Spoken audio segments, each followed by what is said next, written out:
At sunset, Dante invites Gio to join him, Rocco, and Charlotte at Port Charles's Philharmonic in the park. Gio coldly declines. Dante promises to let him use his subscription whenever he wants to. Across the pool, Lulu bristles as Lucas mentions meeting up with Marco. She worries if Marco's tight relationship with his father extends to his illicit activities. Lucas defends Marco, arguing that it would be unjust to evaluate Charlotte based purely on her father's identity. Well played, my friend, Lulu concedes. She only wants him to be careful. Lucas exits, figuring Marco and he had crossed wires. Gio stands defensively next to Lulu at the pool, ranting at a 30-something white guy sitting on a lounger with a drink. More Blue Bloods family crossover on Boston Blues? An inebriated man flirts with Lulu while she lays by the pool. When Gio refuses to take no for an answer, he threatens to call security. The man moves away and falls into the pool. At the Quartermain home, Rocco and Danny tell Jason and Brooke Lynn about their first day of work at the Metro Court pool. After the guys and Jason leave, Brooke Lynn examines the files on Britt and Ben/Rocco. She recalls Lulu saying she would never hold life-changing secrets from her children. Brooke Lynn departs to pick up Deception's March financials, leaving the file left alongside other work files. Daisy gets a mystery guest. After Sasha places Daisy in the nursery, someone's shadow passes over the baby. In the kitchen, Sasha approaches Felicia and asks her to be Daisy's godmother. Felicia would feel honored. Sasha offers them tea and gushes about how lovely the Quartermains have been to her. As for her parents, Robert video chats with her every morning, but she and Holly still have a long way to go. Holly sent a present, and they have been texting. Being a mother now has caused Sasha to reconsider Holly's actions. She's starting to realize that she did everything she could. Sasha notices Daisy fussing over the baby monitor, and Felicia departs. Sasha panics when she finds Daisy in the nursery, facing the other direction she had placed her, and wearing a different onesie. Brooke Lynn's heartbreaking carelessness.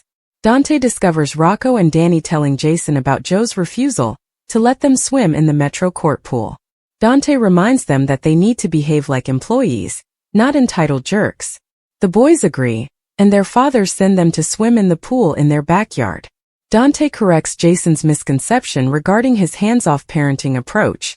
He now sees Jason was simply giving Danny the space he needed. Dante has never been like that with Rocco, but he has to stick with Gio and let him make the decisions. He regrets being so judgmental of how he raises his son. Jason accepts Joe's apologies and encourages him to trust him to straighten things out. At the pool, a management informs Lulu and Gio that the guest was placed in a cab and is no longer welcome because this is not his first offense.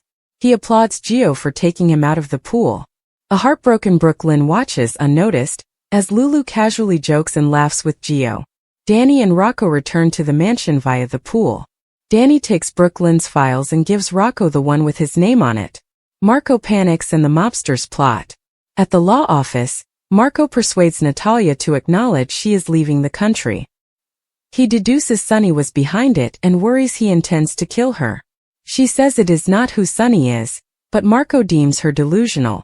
She believes that Sunny is providing her a new life, and that he will be a part of it because he pledged to provide for her.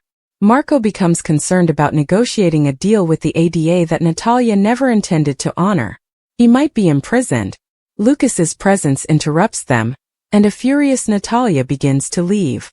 Marco informs her that if she walks away, she would no longer be his client or mother. She will mean nothing to him. I already am, she spits out before exiting. Marco begins to contact the police, but Lucas stops him. Rocco explains that Natalia provided Sunny the proof she was supposed to give to the ADA, and believes Sunny is leaving with her. If she does not show up on Monday with the evidence, he will be left holding the bag. Lucas advises that he cannot be the cause his mother goes to prison. Lucas believes that Marco negotiated in good faith. If Natalia flees, it will not be his fault. Lucas promises not to say anything so that no one else knows. Ezra arrives at Windmere as Sidwell examines photos of Sunny's family. Sidwell complains about Sunny declining his offer to buy the Piers, so he will do whatever is necessary to persuade him to change his opinion. Later, Natalia visits Sidwell and tells him about her dispute with Marco. You did this all on your own, he says.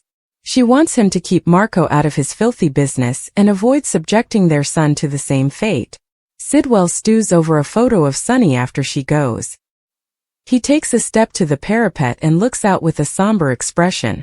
Something catches his eye. Sidwell looks gravely sideways from the Windmere parapet at night. Carly arrives at Sunny's house with news of the christening being switched to the Quartermains. He, in turn, informs her that Sidwell offered to purchase the Piers. Carly thinks if he is responsible for the penthouse fire and Sunny's attempted assassination in Los Angeles. Sunny reveals that nothing connects Sidwell to the incidents, but nothing clears him either. She is concerned about Natalia's closeness to both him and Sidwell. Sunny grimly promises her that she will not be an issue for him or anyone in their family. Next on General Hospital, Brooklyn asks Natalia if they can prevent a scandal. Sasha informs Cody that something strange is happening on. Jason promises Carly that anyone who even considers making a move will be stopped, and Sunny asks Ada Turner if he should contact his lawyer. Sasha hadn't slept longer than a few hours and days. Daisy Henderson's reappearance had upset her more than she cared to admit. After everything she'd been through, the anguish of losing her baby, the stunning discovery that her child was still alive, the unraveling of her mental health, and the slow, delicate rebuilding of her life, the last thing she needed was the name Daisy to resurface in her world. But there it was. Daisy Henderson is alive in Port Charles, and under some peculiar protective guard that no one can entirely understand. Sasha was afraid not only because Daisy was back, but also because of how she returned. Sasha had only recently begun to grasp the reality of what had occurred with the baby switch. Daisy had been a pawn, Sasha was told. A terrified young woman, maybe controlled, potentially violent, and undoubtedly linked to a complicated web of underground deals involving stolen identities and forged medical documents. But now that she was back, Sasha couldn't help but feel something was wrong. Daisy had discreetly arrived at General Hospital, checking into the mental section for evaluation.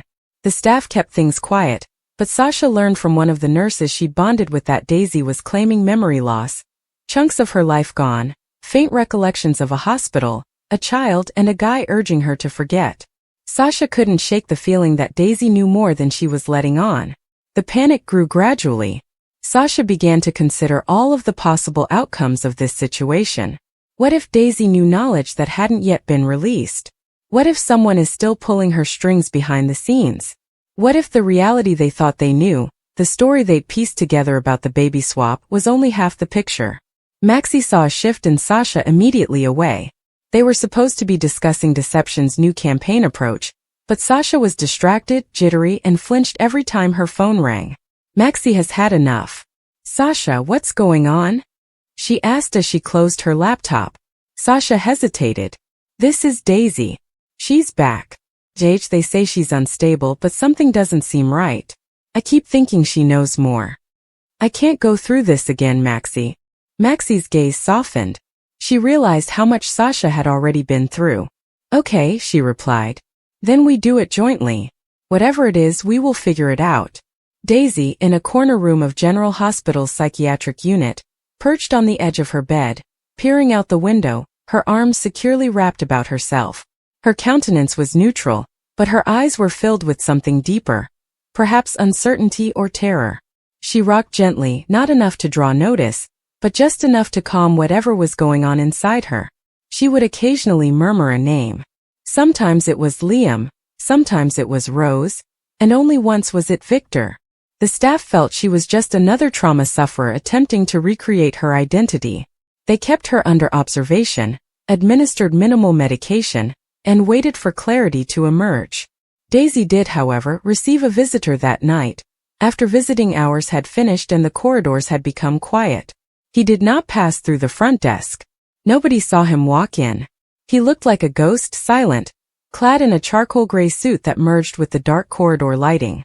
He had no badge, name tag, or other means of identifying himself. He strode purposefully to Daisy's door, opened it and went inside. Daisy did not flinch. Her eyes expanded slightly, as if a part of herself had been waiting for him. You shouldn't be here, she said. I told you I would come, he remarked quietly, taking a chair beside her bed.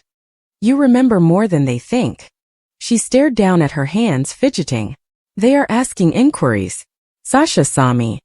She knows something is wrong. He leaned forward slightly. Then keep your mouth shut. Daisy's lip twitched. You told I would be safe. You said no one would be hurt. He looked at her coldly.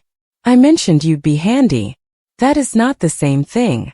She recoiled, and for a second she resembled a terrified child. But there was also a sense of resistance. She remembered more than she let on. And she was tired of being terrified. Outside the hospital, Sasha followed her intuition. She returned to Spinelli, seeking for any evidence of Daisy's previous ties. Phone conversations, visitation logs, anything. Spinelli looked up a partial name on the hospital server, which had been flagged and subsequently destroyed by an internal security breach just hours after Daisy checked in. The name was recorded as C. Ash. Sasha's heart jumped. Curtis. Spinelli frowned. Unlikely. He hasn't been in GH in over a week. Furthermore, Curtis would not cover for someone like this. But the initials bothered Sasha. She jotted them down, adding them to her increasing collection of papers and theories, a disorganized jumble of red flags stored in a locked drawer in her apartment.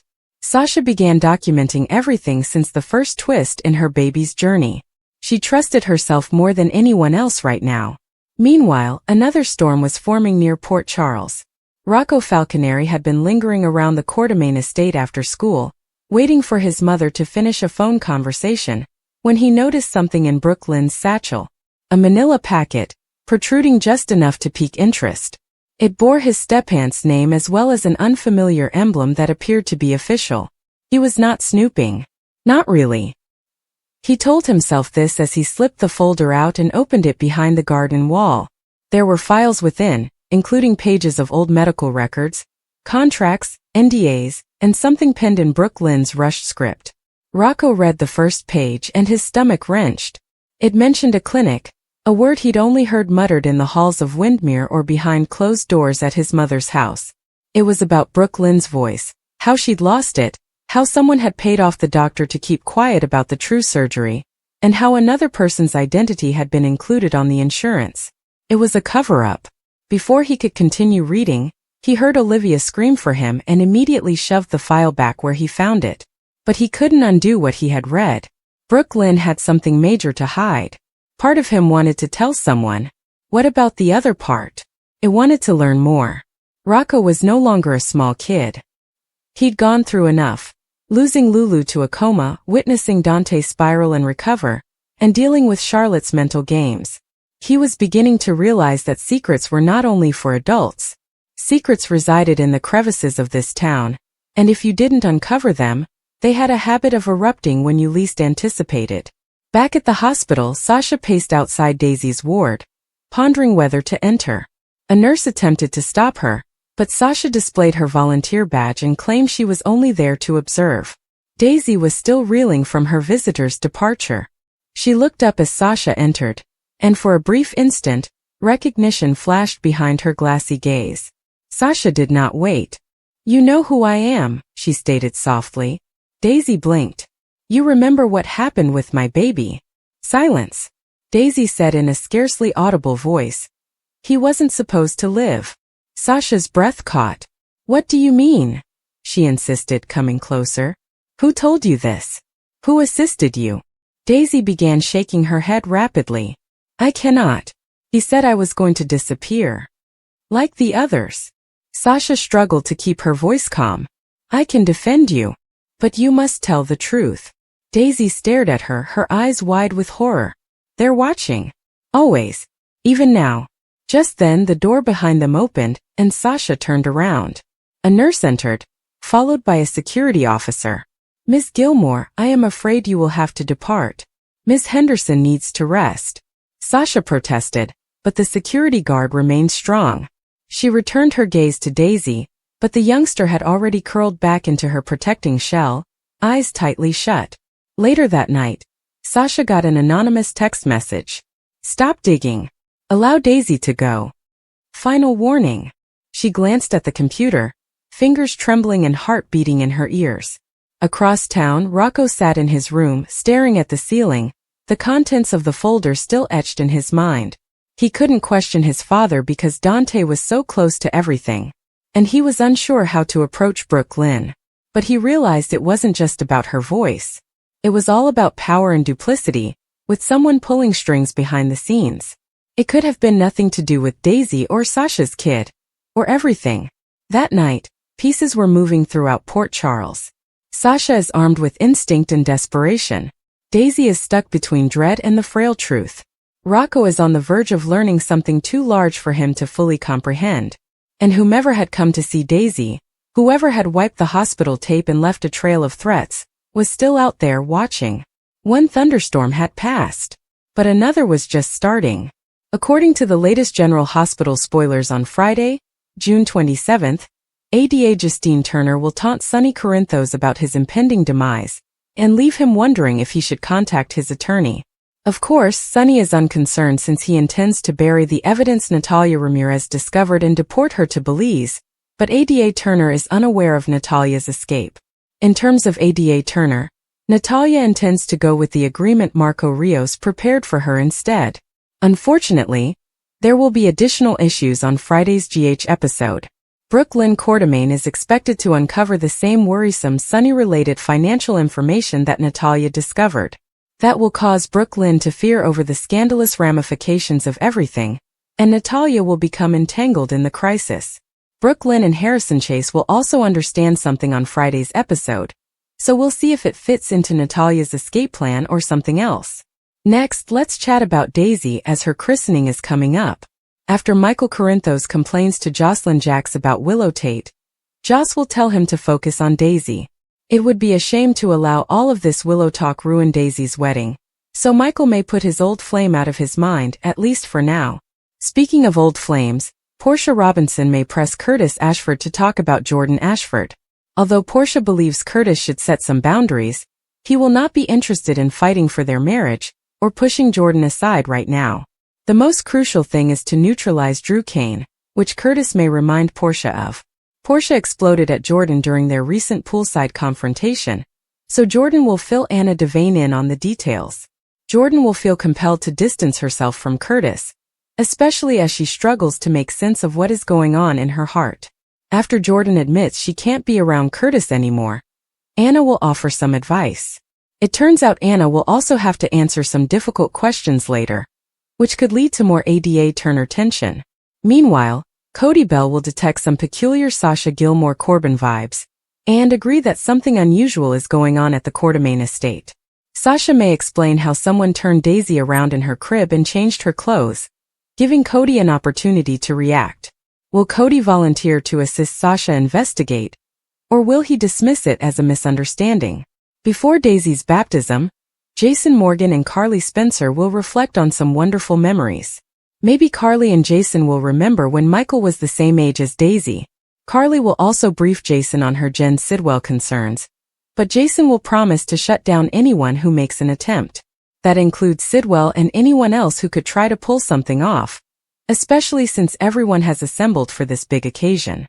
However, Sonny will face a surprise on Friday, so this cannot be good news. Is all of this leading up to Sonny being handcuffed, or may someone attempt another hit instead? According to General Hospital spoilers, Daisy's big day will be full of surprises, so don't miss out on all the fun. Michael Corinthos was always the type of man who placed his family first. Despite tragedy, betrayal, and constant instability in Port Charles, his dedication to people he loved remained unwavering. Willow had long been at the center of this loyalty. Their love had grown through adversity, created from unexpected beginnings, and fostered by trust and mutual anguish. But something had shifted. Slowly at first, like a gentle tide coming in, barely apparent until it was too late. When the morning of Daisy's big day arrived, everything that had been boiling beneath the surface between Michael and Willow finally boiled out. It began simply enough. Willow awoke with a flutter of joy in her chest. She envisioned Michael getting up with the same zeal, eager to spend the morning preparing for his daughter's school performance, Daisy's first time performing in front of an audience. Willow had rehearsed her lines for weeks, practicing every day with her stuffed animals and proudly proclaiming her role as a sunflower in the spring garden parade. It was a moment that signified everything they had overcome: illness, bereavement, and family rebuilding. Daisy was their sunshine and anchor, and today was meant to be a day to celebrate her. But Michael had already exited the house. Willow looked at the empty space in the bed next her. No note. There's no text. Just the morning calm and a faint clink from the kitchen, where the nanny was already giving Wiley and Daisy their food. She padded downstairs, expecting to see Michael reading emails at the table. But he wasn't present either. Where is Daddy? Daisy inquired between bites of porridge, her sunflower costume already half worn over her jammies. Willow hesitated and forced a smile. He's probably running an errand. I'm confident he'll be back in time. However, her stomach was already tightening. Something seemed wrong. She tried calling him, but the call went directly to voicemail. Despite her pounding heart, she left a message in a nonchalant tone. Hey, Daisy is really enthusiastic about today. I simply wanted to make sure you were still coming. Let me know. She reminded herself not to panic. Avoid jumping to conclusions. Willow had suspected for weeks that something had changed with Michael. He had become aloof, not frigid precisely but unreachable. His mind was constantly elsewhere, even when he was seated directly beside her. And lately he'd started inventing excuses to leave family gatherings, citing work, unexpected appointments, or odd errands, leaving her wondering who he truly was when he wasn't with them. The truth only became apparent an hour later. Brooke Lynn, ever the direct messenger, had texted her casually, "Did you know Michael is with Drew today?" Followed by a picture that made Willow's blood run cold. It shows Michael standing behind Drew Kane on the downtown courtroom steps, both dressed sharply and interacting with reporters. Michael had informed Willow that he would be taking the day off to spend time with his family. Instead, he was there, evidently pitching for a new Corinthos Foundation effort, which Willow had never heard him discuss. She stared at the image for a long time, her phone quivering in her grip. Anger bubbled beneath the surface, but she mostly felt betrayed. Today wasn't like any other day. Daisy had her day, and Michael had decided to make himself unavailable, not for an emergency or a crisis, but for something he could simply schedule around. When she called again, he answered. "Willow, hello. I am in the middle of." She cut him off. "Don't. Just don't." There was a dense quiet between them.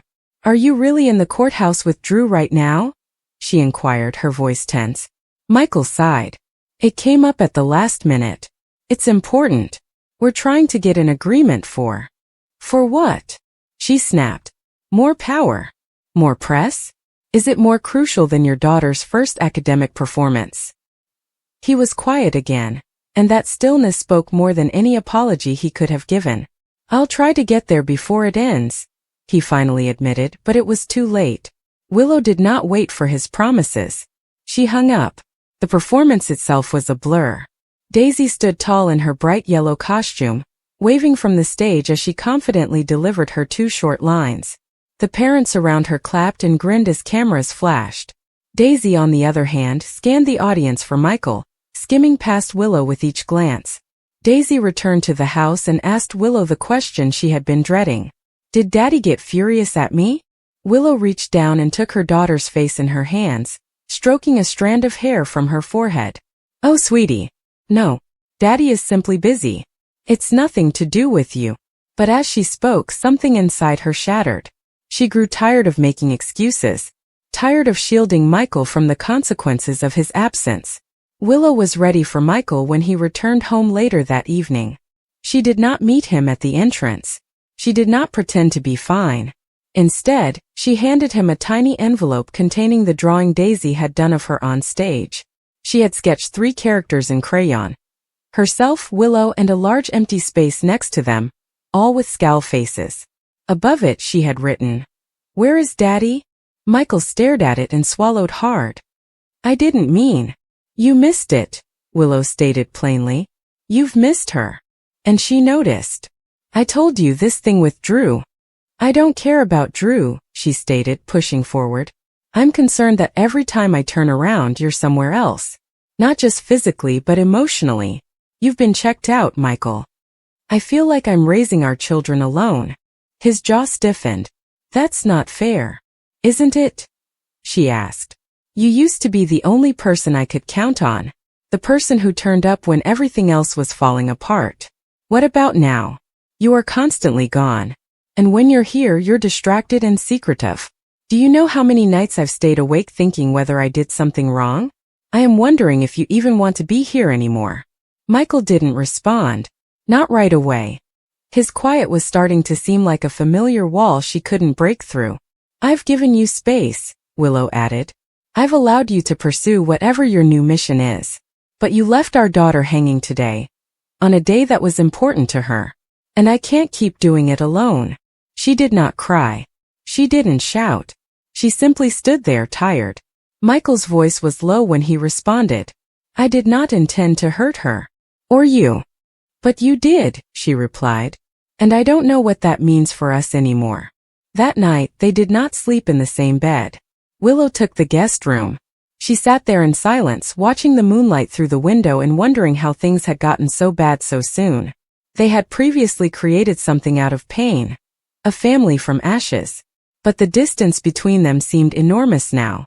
The days that followed were frigid. Michael attempted to make up for it. He brought Daisy's favorite ice cream. He offered to take Wiley to the park. He even offered that they have a spontaneous and romantic weekend away together. Willow couldn't get over the sensation that these gestures were too little too late. They did not undo what had been lost. They couldn't make Daisy's eyes feel better or Willow's heart feel less lonely. Brooklyn arrived a few days later and discovered Willow in the kitchen, scrubbing dishes that did not require cleaning. You look like you're about to snap, Brooklyn stated gently. Willow did not refute it. I don't know how to fix this. Maybe you're not the one who is supposed to, Brooklyn said. Maybe Michael needs to decide whether he wants to be a member of this family. Really be present. Do not just turn up when it is convenient. Willow nodded slowly. She already knew Brooklyn was correct. What made things worse was knowing she still loved him. Despite everything, she adored the man he had been. The one who had comforted her during her cancer treatments, made pillow forts for Wiley, and sobbed with her when Liam died. However, loving someone did not imply that you could carry the entire relationship alone. You eventually needed them to join you halfway. Daisy, who was too little to appreciate the complexities, kept asking when Daddy would return to school or whether he would assist her plant the seeds from the play. Willow would pledge to ask him each time, trying not to let her anxiety show in her voice. Michael did make an effort for a time. He showed up for dinner. He attended parent-teacher conferences. But his heart was not quite there. Willow could feel it. He'd leave his phone on the table, the screen blazing with unanswered calls and texts in front of her. She'd inquire what was going on and he'd give vague responses, something about the foundation or a project with Drew. But trust was quickly eroding, and she sensed there was more. Willow went into Michael's home office one afternoon to seek for a missing folder, and unlocked the bottom drawer. What she discovered made her knees weak. Inside was a file containing legal documents. He hadn't told her about nonprofit charter documents, investment reports, or legal letters. However, at the rear was a proposal entitled Project Dawning Light. Her name was never mentioned. She knew then that he had been planning something major, something that obviously mattered to him, and he hadn't included her at all. The conflict that ensued was quiet yet nasty. You're building a whole legacy, she added, holding out the paperwork. And you never thought about including me? Michael appeared captured. I was going to tell you. When? What happens after the launch? What happens after the ribbon cutting? After you stood next to Drew, relishing in your victory, while I sat in the audience like a stranger. It wasn't like that, he said, but she could see the remorse in his eyes. It's always like that now, she explained softly. You aren't here. Not really. She walked out of the room, file in hand, and sat on the porch for several hours. She eventually made a decision. She couldn't make Michael choose her, Daisy, or the family they had battled so hard to create. She could, however, make her own choices. She could choose peace, honesty, and stability for her children, even if it meant separating them from the man who had sworn never to leave them alone. Willow requested that Michael take a break by the end of the week. Not permanently, but long enough for them both to figure out what they wanted and how far they were willing to go to safeguard what was important. Michael did not oppose it. He packed a bag. I kissed the kids goodbye. And then they left.